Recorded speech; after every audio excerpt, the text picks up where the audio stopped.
Olá, meus amores! Estamos aqui de volta, nosso segundo tempo. Estamos aqui fazendo uma revisão, né, do módulo 15, que fala sobre a questão, né, de Roma, não é verdade? Fala aí sobre essa questão do nascimento, né? Do nascimento de Roma até chegar na República, né? Estamos falando aí, fazendo essa revisão para daqui a pouquinho a gente fazer a correção da nossa tarefa de casa. Bom, galera, como eu parei ali de falar, né, nós vimos, né, até o momento em que os plebeus começaram a conseguir os seus direitos, né, o tribuno da plebe, lei das 12 tábuas e lei canuleia, né, que foi muito importante, né, para eles essa conquista aí. E como que vai se dar essa expansão territorial, né, essa expansão durante a República? Como é que vai ser a questão dos patrícios e dos plebeus? Bom, como a gente vê aí, né, que conforme, né, vai haver o fortalecimento militar durante esse período, né, a Roma vai se expandir, né, só que com essa expansão a gente vai ver aumentando as desigualdades sociais, sobretudo pelos plebeus, né, porque na verdade, né, Roma, né, ele ia se expandindo e conforme ele conquistava uma terra, todas as riquezas daquela terra ele pegava para si e ficava para os patrícios. Isso aí é os espólios de guerra, né? E aí, ó, as melhores terras, as melhores coisas sempre ficavam para os patrícios. E aí cada vez mais esses patrícios ficavam ricos e os plebeus nada, né?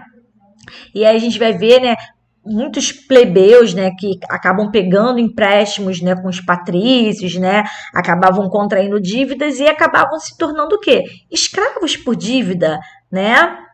E aí a gente vai ver, né, que essa expansão só acontecia graças aos plebeus, né? Só que eles estavam ali ativamente no exército, lutando, né? Só que eles que mantinham o progresso de Roma, só que para eles não vinha nada, né?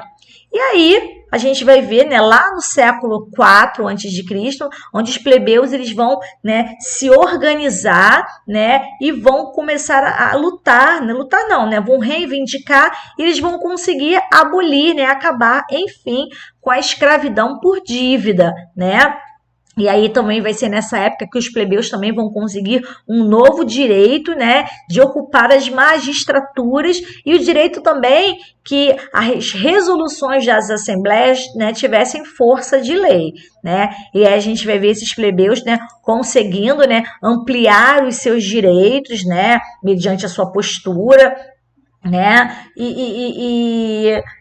Os patrícios tinham receio, na verdade, que os plebeus se revoltassem, né, e que ficasse meio que uma instabilização, né, e a gente vai ver, né, nesse momento, Roma entrando também numa guerra, tá, essa guerra aí vai ser as guerras púnicas, tá, que foram travadas entre os romanos e os cartagineses, né? Só que aí Roma venceu, tá? E promoveu algumas mudanças na República desse período, né? A Roma vai se transformar num poderoso centro comercial, né? O crescimento do comércio vai ter um grande impacto na sua sociedade, né? E é onde a escravidão vai permanecer e ainda vai se tornar peça fundamental para a economia, né, romana. Ok? Bom, e aí a nossa revisão parou aqui. Aqui tem um texto falando sobre o papel das mulheres. Vamos ler aqui? Vamos lá comigo? Ó. De forma geral, as mulheres na Roma antiga eram submissas a seus pais, irmãos e maridos. Elas não tinham direitos políticos e a sua vida social era limitada à permissão desses homens na família. No caso das elites, as mulheres exerciam o papel de dona de casa, administrando o trabalho dos empregados e acompanhando os homens nos eventos sociais. Em casos mais raros, frequentavam teatros e arenas para assistir às lutas de gladiadores. Já no caso das mulheres, dos grupos dos plebeus e dos escravos, o trabalho lhes tomava praticamente todo o tempo, não sobrava muito para diversão. As mulheres que se posicionavam contra esse modo de viver sofriam severas punições, como pena de morte ou exílio, gente. Era fera. Vamos lá para a nossa atividade? Vamos lá? para concluir, vamos lá, galera, aqui comigo, concluindo aqui, né? A formação de Roma, né? A formação de Roma na Península Itálica abre um novo caminho, um novo capítulo, né, para os nossos estudos, né? Nascia no século 7 a.C. uma cidade que se converteria a uma potência sem precedentes. Nesse módulo, começamos a estudar a Antiguidade Romana e vimos como se deram, né, essa organização da monarquia etrusca e sendo substituída pela república. Nesse contexto, a elite patrícia se fortaleceu e continuaria assim nos séculos seguintes, que por sua vez os plebeus pressionaram cada vez mais essa elite e o Estado romano em defesa dos seus direitos. Ok? Então foi isso que a gente viu aqui semana passada e hoje aqui na nossa aula de revisão. Bom, galera, vamos agora fazer a correção da nossa atividade. Vamos lá, deixa eu aumentar aqui o livro. E vamos aqui, ó, número 1. Acompanhando aqui comigo. Está assim. Gente, essas respostas aí, necessariamente você não precisa copiar igual, tá? Eu vou estar sublinhando, tá? Para você saber o que mais ou menos eu quero que você saiba, tá? Não precisa me dar essa resposta enorme, na verdade, você não saber a resposta principal, o principal objetivo daquela pergunta, tá? Então, número 1, vem assim, ó. Qual é a importância da explicação mítica, do mito, para o surgimento de Roma? Gente, essa lenda, como está dizendo aí, a lenda de Rômulo e de Remo, né? Ela vem reforçando esse caráter, né, guerreiro de Roma, a importância da luta, né, para definir a imagem daquela sociedade, né? A ideia de um passado em comum com quem? Com os gregos, tá? Então você vai dizer, isso daqui para mim é o fundamental, tá? Que a lenda de Rômulo e Remo reforça o caráter guerreiro de Roma e a importância da luta como definidora, né, da imagem daquela sociedade, porque na verdade essa Roma só vai se expandir graças a guerras, à expansão, tá? Então, essa lenda, né, ela vem trazer esse caráter guerreiro de Roma.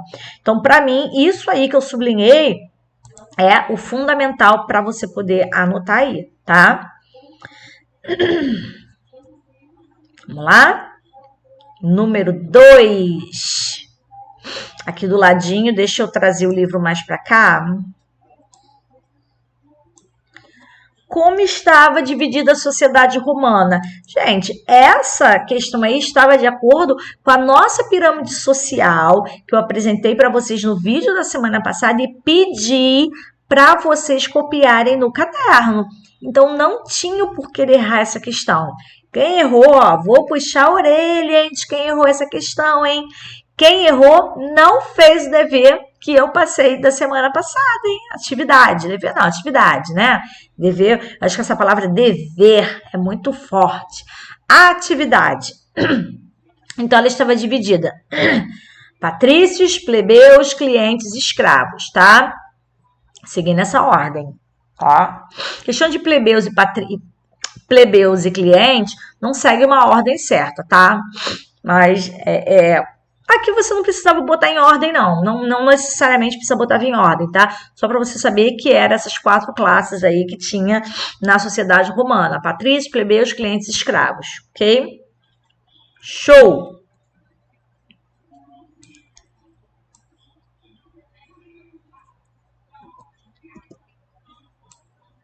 Deixa eu trazer mais para cá. Pronto.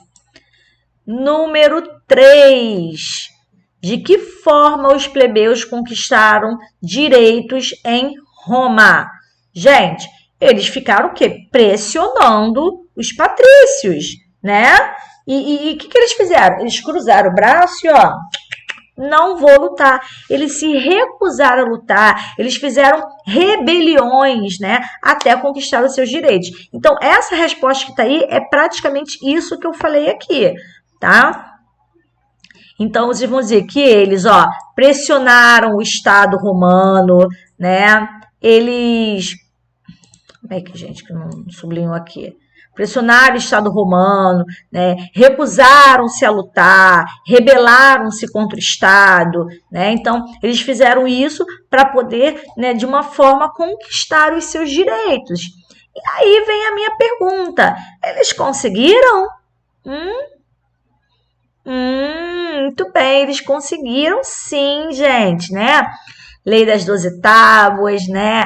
Tribuno da plebe, lei da canuleia. Então, eles conseguiram, sim, direitos, né? Com o passar do tempo. E direitos depois de estar, né? Na magistradura também, tá? Vamos prosseguir aqui. Aplicando conhecimento, agora é página 118, 118. Aplicando conhecimento. Vamos lá aqui comigo. Vou trazer o livro mais para cá. Está assim, ó. Número 1.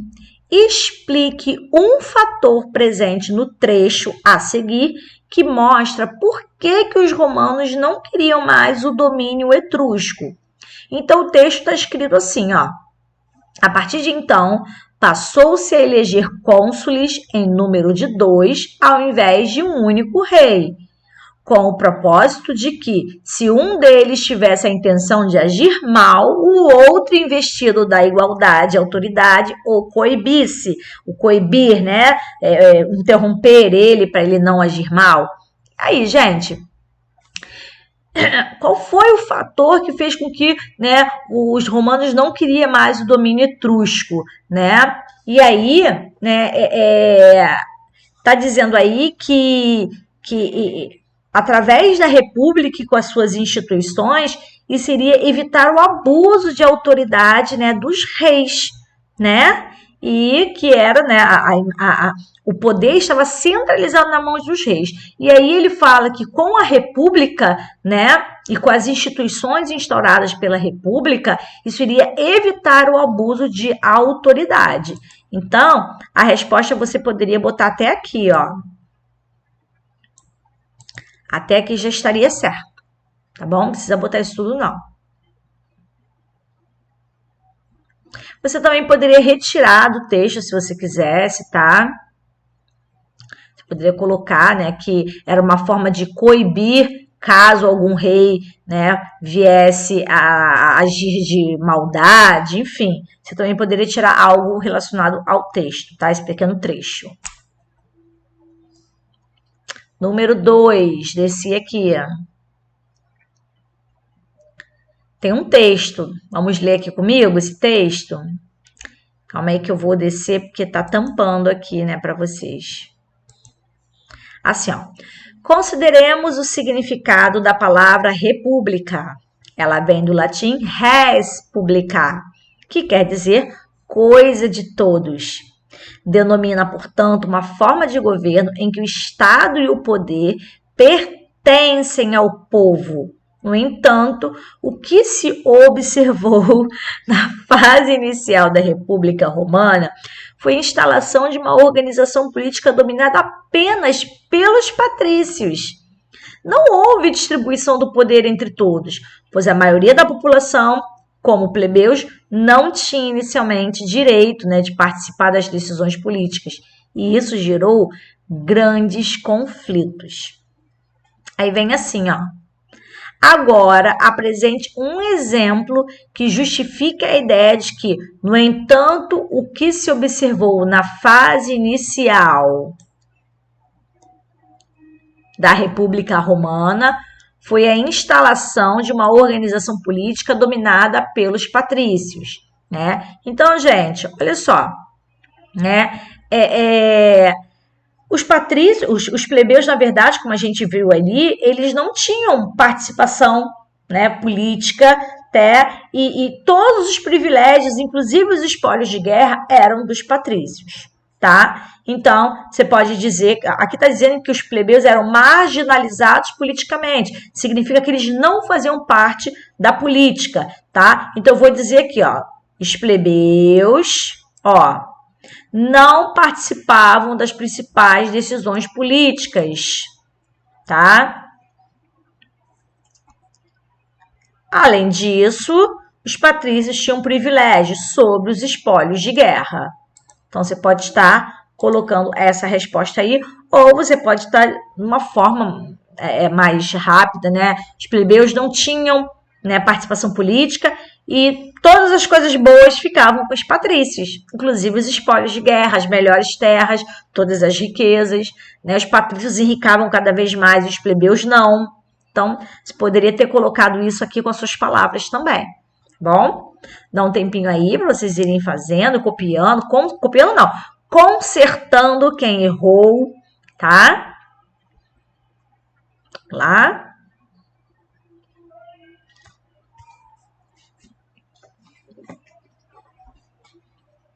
Terminaram aí? Vamos lá, dando esse tempinho.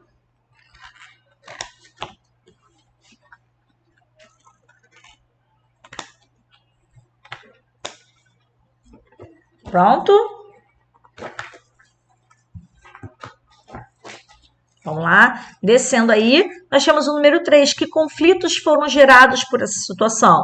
Revoltas plebeias, né? Revolta dos plebeus, revoltas plebeias, é a mesma coisa, né? Ou você poderia botar os plebeus se revoltaram, né? Contra os abusos dos patrícios, né? Então, alguma coisa relacionada a isso que tinha que estar a sua resposta. Número 4. É um texto. Vamos ler esse texto aqui. Vamos lá. O estudo do tribunado é de suma importância para a compreensão da história política de Roma.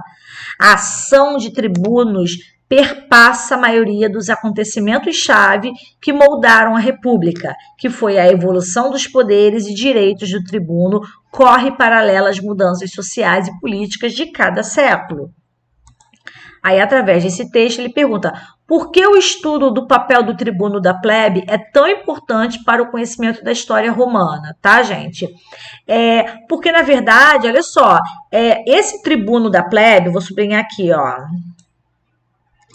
que era exclusivo dos plebeus, ele tinha o quê? Ele tinha o poder de vetar leis que eram consideradas injustas. Então, na verdade, isso aí esse tribuno da plebe, ele foi uma forma de fortalecer os plebeus, que dessa forma começaram a garantir seus poderes políticos e civis, tá? Então, complementando a resposta aqui, ó, ficaria assim, ó. O tribuno da plebe tinha o poder de vetar leis consideradas injustas. Dessa forma, os plebeus começaram a garantir os seus direitos políticos e civis. Esqueci de sublinhar o T aqui. Ok? Vamos lá.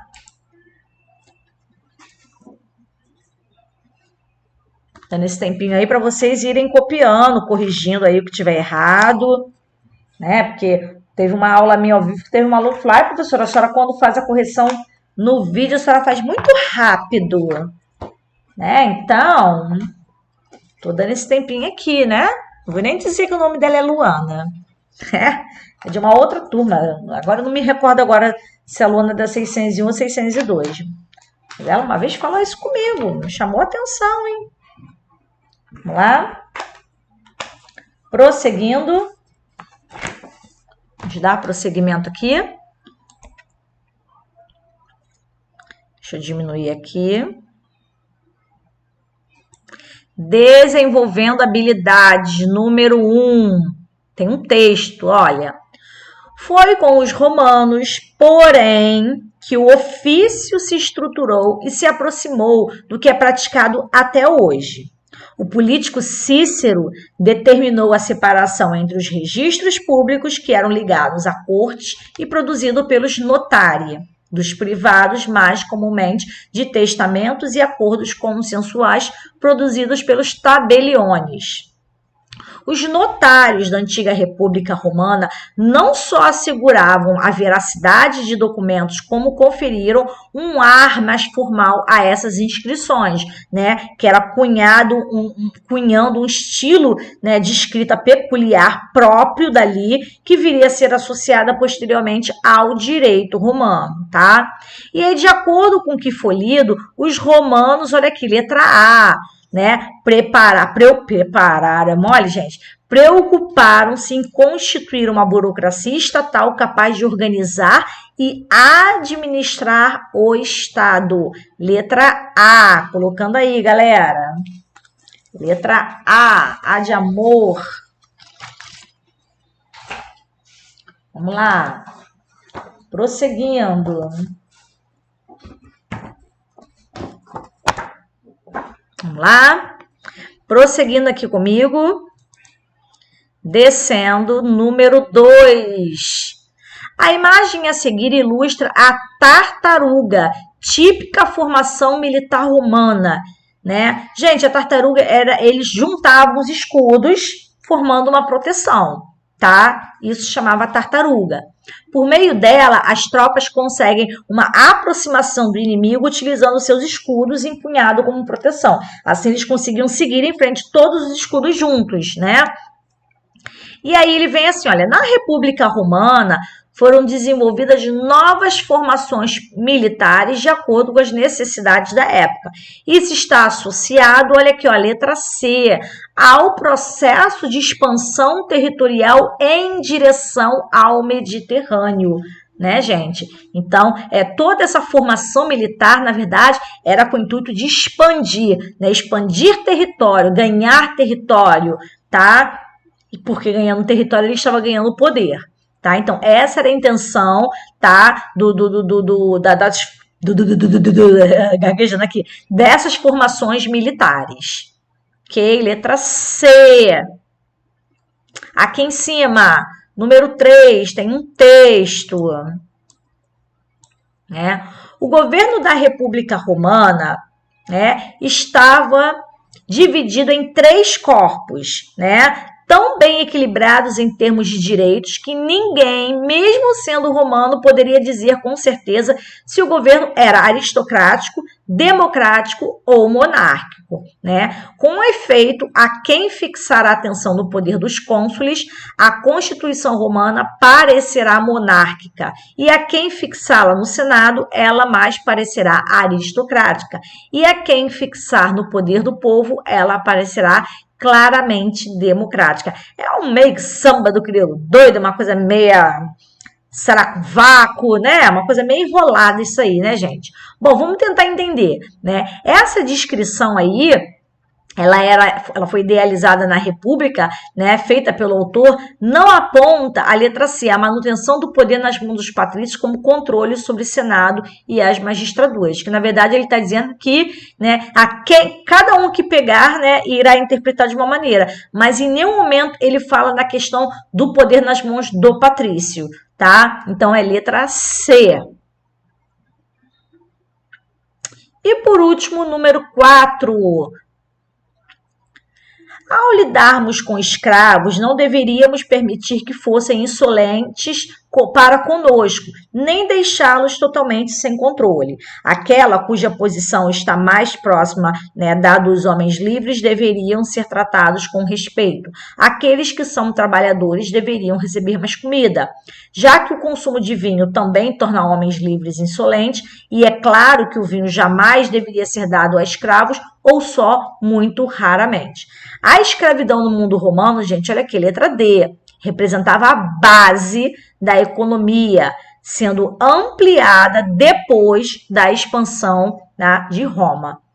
Era a base, porque, na verdade, os escravos, eles estão o quê? Na base, né, da pirâmide social. Eles eram a base da economia, porque esses escravos é que vão manter a economia, né, os trabalhos, né, a agricultura, os trabalhos, né, lá mantido pelos patrícios, ok?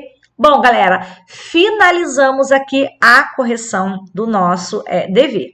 Eu vou trazer aqui agora para vocês, tá, um resumo do próximo módulo. Deixa eu fechar aqui, trazer aqui para vocês. O próximo módulo é sobre a crise que vai acontecer na República e como que vai ser instaurado agora o Império, né, o Império Romano. Deixa eu procurar aqui o quadro de resumo, igual eu passei para vocês da semana passada, um quadro resumo. Eu vou passar de novo aqui um quadro resumo. módulo 16. Deixa eu pegar aqui, calma aí.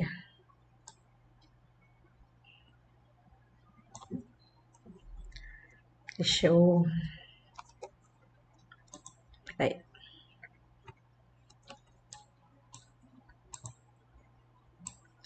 Vocês copiarem esse quadro.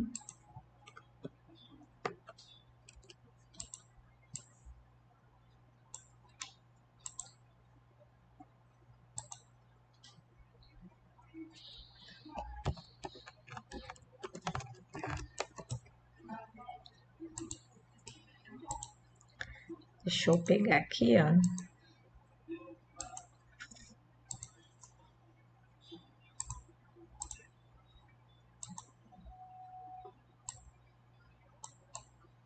Aqui o quadro, ó. Esse quadro aqui é do módulo 16, pessoal, tá? Módulo 16, o título do módulo 16 vem falando sobre a crise da República e o surgimento do Império Romano, tá? Então, para a aula agora, eu vou dar aí, né, 10 minutos, 15 minutos para vocês estarem copiando esse quadro aí. Lembrando que tem que me mandar a cópia por e-mail, tá? Então, vamos lá que eu vou ler aqui com vocês. O título é A Crise da República e o Surgimento do Império Romano. Bom, alguns motivos, né? Eu não vou me aprofundar, tá, pessoal? Eu só vou ler os tópicos e eu só vou me aprofundar lá na aula da semana que vem, tá? Os motivos da crise, a gente vai ver guerras de expansão, nós vamos ver aí aumento da mão de obra escrava, o desemprego entre os camponeses, o êxodo rural, né, que quando as pessoas saem do campo para ir para a cidade, e as precárias condições de vida no campo e nas cidades. Então, esses vão ser os principais tópicos que vão gerar a crise dessa república, tá? E aí, como que o império vai ser, né, implementado? A gente vai ver o fortalecimento dos militares. Olha os plebeus aí, gente. Os militares eram os plebeus. A gente vai ver o fortalecimento dos plebeus. A gente vai ver a concentração de poder na mão dos cônsules. A gente vai ver a tomada do poder por Otávio Augusto. Nós vamos ver a redução do papel do Senado, diminuição da participação política, né, da população. E a gente vai ver os poderes sendo concentrados nas mãos de um imperador, galera. E aí, dentro desse império, vai surgir o que nós vamos chamar de Pax Romana. Pax, tá, gente? Seria o que for paz. Paz romana, Pax Romana, que vai ser o período em que os conflitos de expansão, os conflitos externos, né, vão diminuir, vão deixar de ser muito intensos, né? Esse momento vai ser um momento de consolidação das conquistas territoriais e vai ser também um momento em que vai se difundir o modo de vida romano nas províncias em que elas dominaram, né? A expansão da cultura, da religião, a gente vai ver tudo isso daí, tá bom, pessoal? Então, eu vou deixar aqui esse quadro, tá? Eu vou dar aí 15 minutos para vocês poderem copiar esse quadro, tá? E na próxima aula a gente vai iniciar, tá? Deixa eu mostrar aqui para vocês. Espera aí.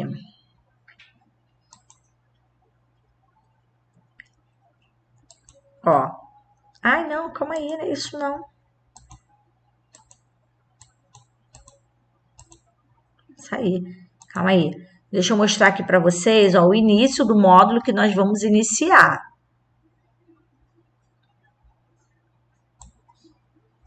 Que é o módulo 16.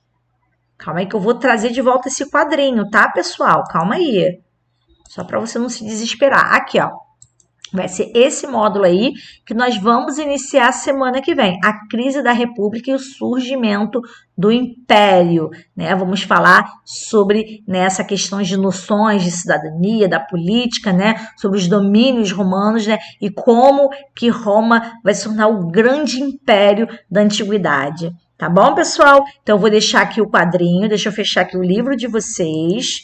e vou abrir o quadrinho e vou deixar um tempinho aqui, tá bom? Vou sair daqui e vou deixar um tempinho para vocês copiarem, tá bom? 15 minutinhos, tá bom, galera? Ó,